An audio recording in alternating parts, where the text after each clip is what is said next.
Bapak, saudara-saudara sekalian yang saya hormati, izinkan saya pada kesempatan ini menyampaikan petua-petua agama, nasihat-nasihat agama untuk kedua mempelai dan untuk kita semua. Bukan nasihat dasar latih, nasihat agama. Yang pertama, kedua mempelai menikah, adindaku, luruskan niat. Luruskan niat. Kalau kamu menikah hanya membayangkan tempat tidur, siap-siap kau kecewa. Kenapa? Yang begitu tidak lama. Tidak percaya, tanya Pak Makmur. Iya, makanya disebut bulan madu. Tidak disebut tahun madu, bulan madu. Iya toh? Maka kalau kau menikah, luruskan niat. Kata Nabi, nikahilah seorang perempuan atau terimalah lamaran seorang laki-laki karena 3-4 hal. Berapa Ibu? 4 hal. Berapa Pak? 4 hal, bukan 4 istri. 4 hal. Yang pertama kata Nabi, nikahilah dia karena kecantikannya. Penting cantik. Kenapa? Karena hampir 24 jam di depan kita. Baru pulang kantor, dia lagi. Mau tidur, dia lagi. Baru bangun, angkasih. Mau makan, dia lagi. Jadi kalau jelek, pasti cepat ganti casing. Ingat, cantik penting, tapi tidak boleh prioritas. Kenapa? Zaman sekarang cantik bisa menipu. Apalagi kalau kau lihat videonya di medsos, Instagram, hati-hati, ada namanya filter. Mukanya mulus. Begitu ketemu langsung hancur. Iya toh? Ada kamera 360 yang mukanya halus sekali, kadang ada jerawat. Begitu ketemu aslinya, la haula wala quwata illa billah. Jangan percaya, cantik ada batasnya. Cantik itu temporer. Artinya apa? Pengantin baru masih cantik. Usia 70 tahun, biar kau kasih segala macam perhiasan, sudah hilang cantiknya. 17 tahun memikat, balik itu 71. Nggak ada lagi cantiknya perempuan kalau 71. Sudah jatuh mesin. Iya kan? Cantik ada batasnya. 2, cantik subjektif. Cantik menurut Pak Makmur belum tentu cantik menurut Dasat. Cantik menurut Dasat belum tentu cantik menurut Pak Rifai. Saya ditanya, Ustadz, siapa perempuan paling cantik di dunia? Maka saya akan berkata, mamanya Ece, istriku di rumah. Langsung Pak Makmur bilang, enggak dong, istri saya, urusannya bapak itu. Saya enggak urus istri orang. Maka cantik itu subjektif, tergantung sudut pandangnya orang. Tapi itu penting. Maka istri yang soleha selalu berpenampilan cantik di depan suami. Dan cantik tidak harus mahal. Yang kedua, kata Nabi, pilihlah dia karena keturunannya. Siapa aja namanya ini laki-laki? Dedi. Biasanya orang Bugis bukan Dedi namanya. Kalau Bugis itu biasanya Ambo, Uding, Baco. Ini modern nih, tahu ini modern. Nah bilang, kenapa itu orang Bugis kalau bicara Ustaz selalu kelebihan G? Makan, ikan. Oh itu Bugis penggirang. Kalau kami ini Bugis modern. Ya, Dede. Ya, adindaku, kau tidak salah pilih kalau dari segi keturunan. Sepaham saya sudah lebih 10 tahun saya kenal Pak Makmur. Beliau keturunan orang baik-baik. Ajak mu pakai siri ogi bos. Hah? Dia bilang, Pak Makmur, baru kali ini saya mantu bubuhan Bugis. Insya Allah Bapak tidak kecewa kalau orang Bugis. Tapi Adinda siapa? Widya, jangan kau terlalu berharap laki-laki Bugis romantis mulutnya. Ya, kenapa? Orang Bugis itu tidak romantis mulutnya. Maka dalam kultur budaya Bugis tidak kita kenal namanya pantun. Kalau orang Melayu senang sama perempuan, dia akan berkata, aku melihat ada bunga di dalam taman. Bunga itu sudah mekar meriah. Padahal maksudnya dia suka itu perempuan. Kalau laki-laki Bugis dia tidak berpantun, langsung dia bilang, ih saya lihat anakmu sudah gadis, anakku sudah cowok, kasih menikah anakmu di. Langsung aja, enggak belok-belok dia. Makanya orang Bugis badinya di depan, tidak di belakang.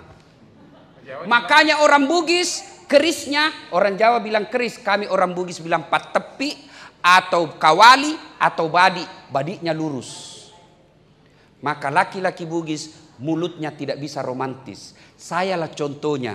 Istriku selalu mengeluh sama mertuanya. Kenapa itu Pak Ustadz tidak bisa bilang sayang? Geli mulut saya kau bilang sayangku. Aduh, geli. Benar. Jadi adindaku Lydia, jangan kau terlalu berharap mulut suamimu romantis. Tapi romantisnya laki-laki Bugis bukan dari mulut, dari perbuatan. Maka tidak akan kau dapat laki-laki Bugis. Dia tidak akan kau dapat laki-laki Bugis. Dia dulu yang haji lalu istrinya. Tidak, istrinya dulu dia kasih haji kalau dia tidak mampu haji berdua. Coba lihat. Tidak akan kau dapat perantau Bugis. Suaminya sudah merantau, waktu pertama merantau dia bawa istrinya. Tidak, dia tidak mau menderita dulu istrinya. Dia bikin dulu rumah baik-baik. Setelah berhasil dalam rantauan baru dia jemput istrinya. Itu laki-laki Bugis. Dan begitu kau ganggu istrinya, mau pejabat, mau tentara, mau polisi, dia datangi dan dia tikam kau.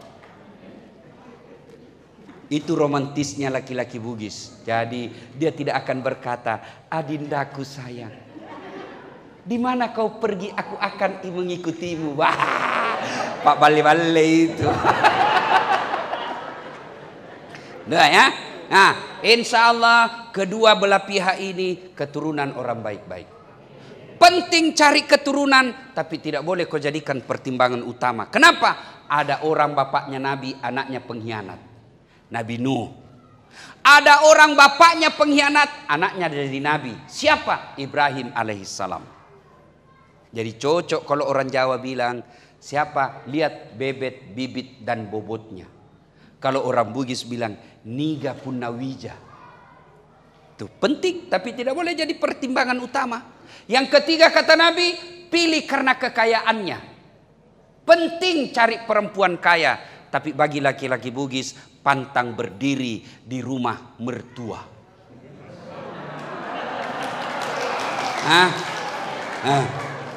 Jangan kau hitung kekayaannya Pak Makmur dan istri. Jangan. Orang Bugis bilang urani sarokau, nggak punya harga diri. Biarkan kita miskin, tapi jangan menjadi beban orang lain. Biarkan kita miskin, tapi kita tidak minta-minta. Kita berdiri di atas kaki sendiri sehingga muka kita tegak, tidak perlu malu-malu. Kalau sedikit anu Pak, capak aju asanero nasangogi, capak kaju, ya. Yang keempat kata Nabi, pilihlah dia karena agamanya, lidiniha. Bertanyalah mahasiswa saya ibu, kenapa agama nomor 4 Ustaz? Mestinya agama nomor 1. Betul dia agama di urutan keempat, tapi dia tidak titik di situ. Ada koma, lalu Nabi jelaskan, utamakan agamanya karena dengan agama kau bisa dapat semuanya. Untuk mendapat perempuan cantik, keturunan baik-baik, orang kaya pula, agamanya juga bagus, 100 perempuan belum tentu ada 1.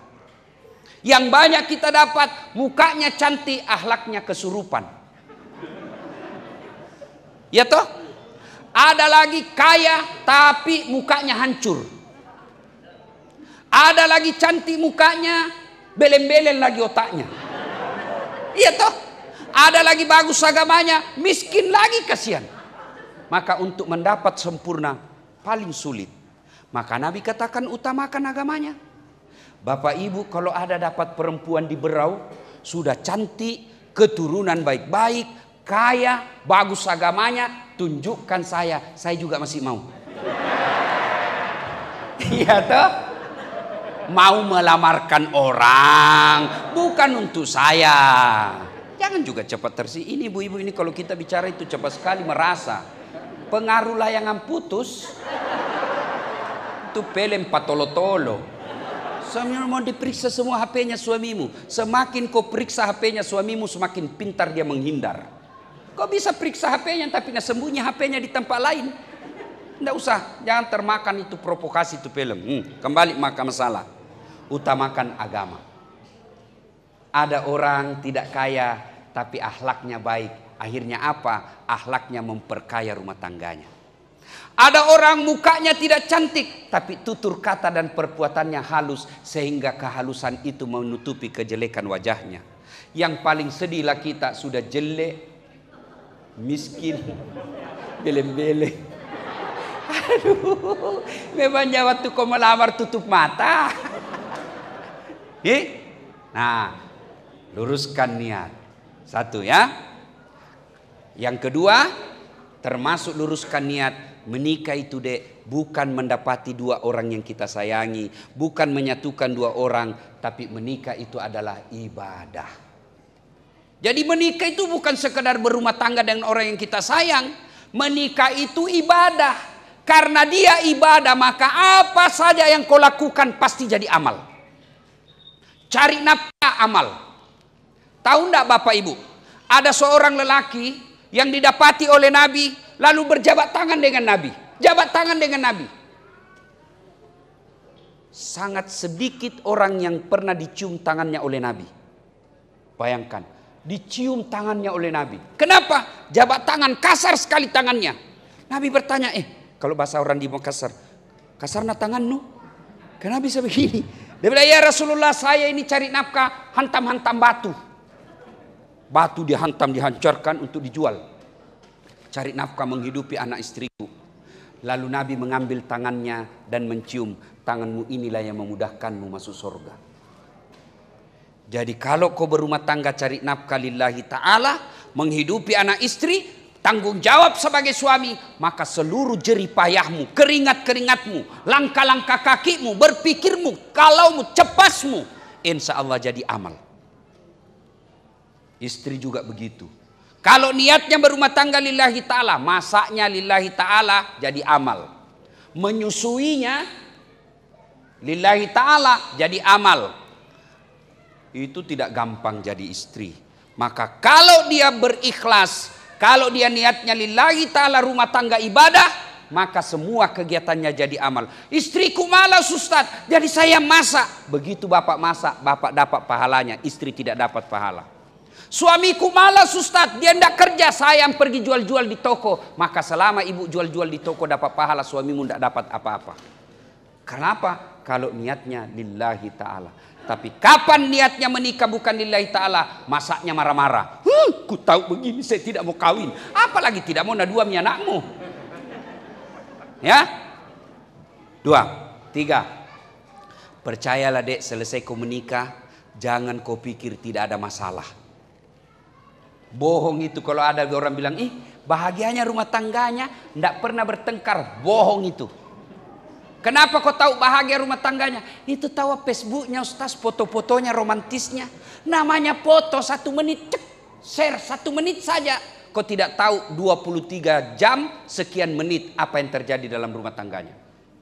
Yang kau percaya foto. Bodoh-bodoh itu namanya kalau bertengkar baku tarik rambut. Baru di video dia share di IG-nya. Beleng-beleng itu.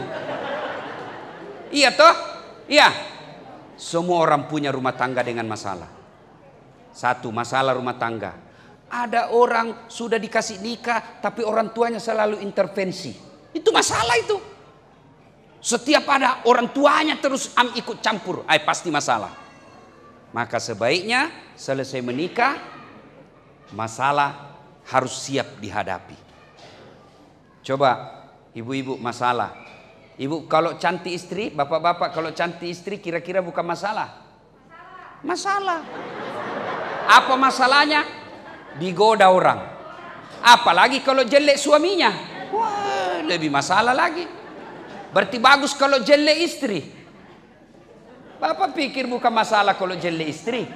Masalah. Kenapa? Dihina orang. Kita lagi malu jalan sama dia. Duluan aja dek, nanti kita ketemu di gedung. Iya toh. Jelek istri masalah, cantik istri masalah. Ustaz Dasat, Bapak pikir tidak ada masalah dalam hidup saya? Oh, banyak masalah. Apa masalah? Mau kawin lagi tapi takut sama istri. Takut sama istri, bukan saya takut sama istriku, tapi apa? Istriku lebih berani.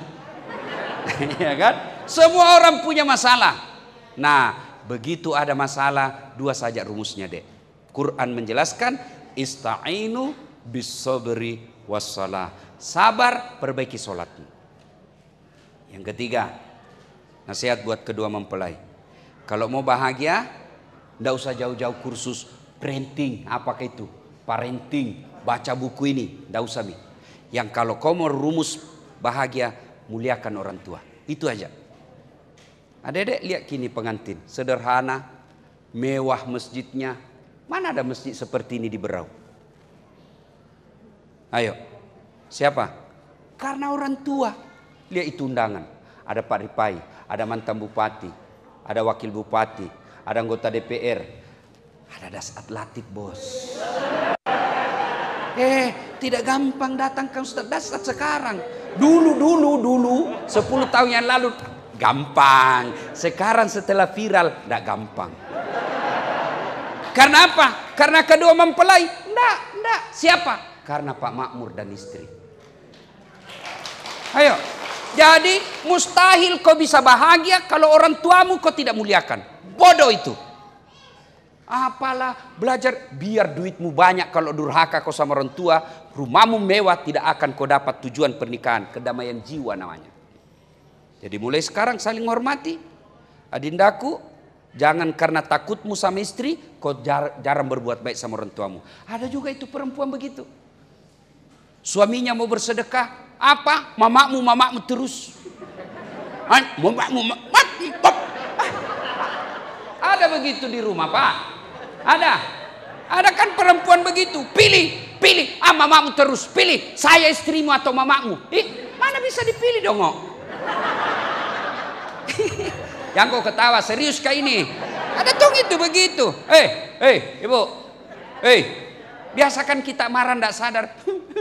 Mamamu aja terus, mamamu terus. Pilih kok, mau kau sama mamamu atau saya istrimu. Mana bisa dipilih, sama-sama penting. Dengar ini yang selalu bilang begitu. Ibu, pernah rasakan hamil? Enak ndak? Enak. Mana ada enaknya itu hamil? Duduk aja setengah mati. Kasih nama Suni. Iya toh? Pernah rasakan melahirkan? Enak enggak? Ada enggak ibu-ibu melahirkan senyum? Keluar kona.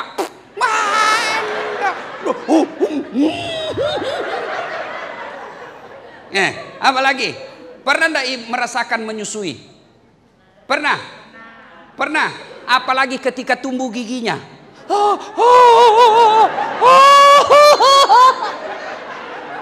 Iya Bu toh? Iya. Begitu digigit, kau tinju. Kau gigit saya. Enggak, dia lepas sudah. Siang anaknya, malam.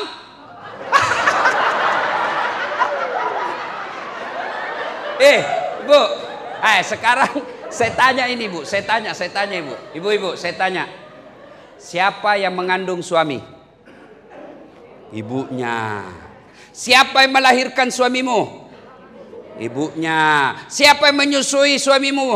Ibunya. Sekarang siapa yang terima gajinya suamimu? Siapa?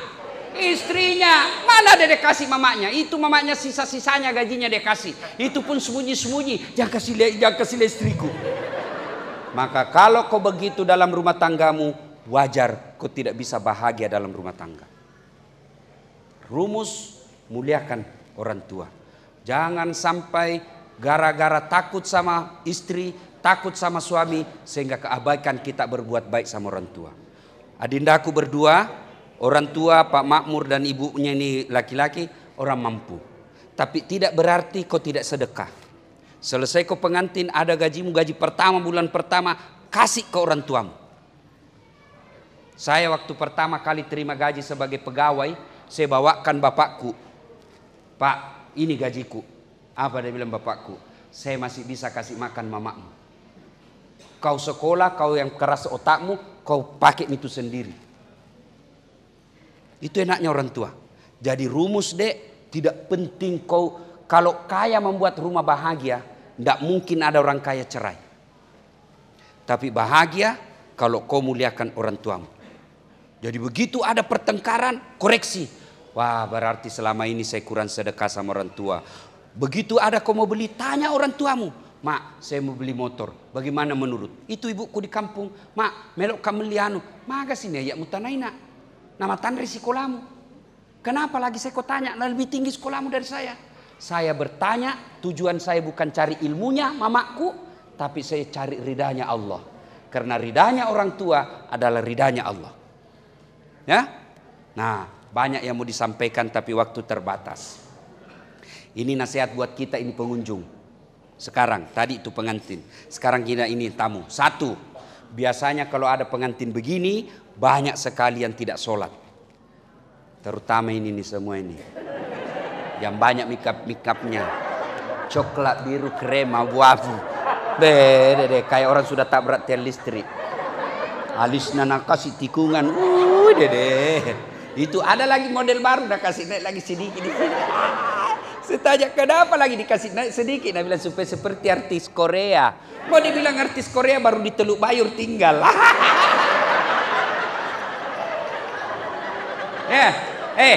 Ibu, berdandan boleh, dandan boleh, tapi jangan gara dandanan ibu ndak sholat. Apalagi membuat perempuan tidak sholat. Kalau ada pengantin gara-gara jilbab. Jilbab sakaratil maut.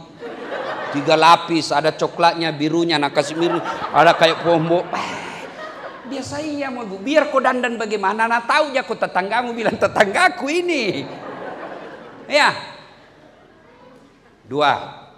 Biasanya kalau ada pengantin begini banyak yang pulang bawa dosa. Kenapa pulang bawa dosa? Datang mencela.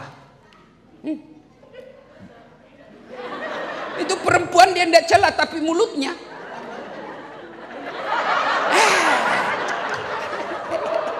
Ini nih semua nih. Apa? Kenapa? Gelannya palsu.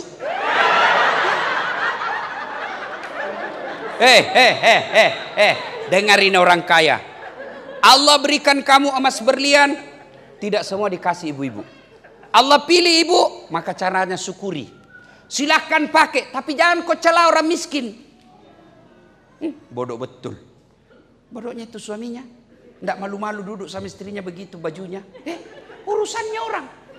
Lipstiknya palsu. Kenapa kau tahu? Melengket di giginya. Semua dia. Dia datang. Kuenya juga tuan rumah dicela. Kayak basi barang konya. Padahal membungkus. Ada juga itu kalau pengantin ibu-ibu Columbus. Tahu Columbus? Kelompok ibu-ibu pembungkus. Dia kira tidak ada yang lihat. Padahal ada CCTV. Ya, 3. Biasanya kalau ada pengantin begini, banyak yang tersinggung pulang. Kenapa tersinggung? Jauh-jauh saya dari Samarinda, kadang dilayaninya. Tidak mungkin tuan rumah mau ngajak bicara berjam-jam karena tamu banyak. Jadi ibu mengerti aja. Ya. Yang 5, bahasanya kalau ada acara begini, banyak juga yang tersinggung. Kenapa dia tersinggung? Karena dia tidak mendapat tempat yang layak. Merasa dia status sosial. Masa saya di belakang? Masa saya ini? Setengah mati saya sudah beli baju baru, ndak kena syuting. Gara-gara syuting dia ngambek. Ya. Nah, ibu bapak saudara-saudara sekalian, yang 5, biasanya kalau ada acara pengantin banyak praktek mubasir. Mana ini semua mubasir? Hanya 1 iris dia bisa makan telur, dia ambil 2 iris. Lebih baik ambil, belum tentu yang kita lihat itu cocok di leher. Ada kue enak betul dilihat di mata, begitu dicoba tidak cocok rasanya buat kita. Dan saya sering alami itu. Bagus betul modelnya. Begitu aku cobanya, jelek. Sudah mau dikasih kembali, tidak enak lagi. Terpaksa sisa. Mau dimakan menderita kita. Maka lebih baik ambil sedikit, baru kita rasa enak. Silahkan tambah. Tidak ada yang suruh tambah Ustadz, kita suruh sendiri. Saya biasa begitu, kalau enak tidak disuruh tambah sama tuan rumah, saya bilang tambah Ustadz, mari. Ya, nah ibu bapak saudara-saudara sekalian, demikian yang kita sampaikan. Ada yang saya lupa satu. buat pengantin laki-laki. Besok-besok kalau Dinda marah, jangan gampang bilang talak, ya. Dengar ini baik-baik, ini pesan khusus. Begitu kau marah sama istri, tersinggung, saya talak kamu. Jatuh talak 1. Artinya masih boleh campur. Malam dingin, masih boleh campur. Saya talak kamu. 5 menit, saya talak kamu. Jatuh talak 2. Tidak boleh campur tanpa nikah ulang. Kalau kamu nikah, kau campur tanpa nikah ulang, sama hukumnya berzina. Saya talak kamu. Keluar dari pintu, saya talak betul kok. Naik mobil, saya talak kok. Jatuh talak 3. Kita harus cerai dulu baik-baik. Dia menikah dengan laki-laki, menunggu dulu 3 bulan. Lalu dia menikah dengan laki-laki lain. Dan dia cerai lagi dengan laki-laki tersebut. Kita tunggu lagi 3 kali haid. Baru boleh kita nikah ulang. Talak 3 namanya. Ustadz, bagaimana kalau perempuan bilang talak? Talaka, talaka, talaka, talaka, talaka, talaka, talaka. Biar sampai di atas pantatnya. Kenapa? Karena hak talak ada sama laki-laki, bukan sama perempuan. Demikian, lebih dan kurangnya mohon dimaafkan. Mari kita kirimkan suratul Fatihah kepada kedua mempelai. Mudah-mudahan kedua mempelai ini diberikan keluarga sakinah mawaddah warahmah, dipertemukan sampai akhirat kelak. Al-Fatihah.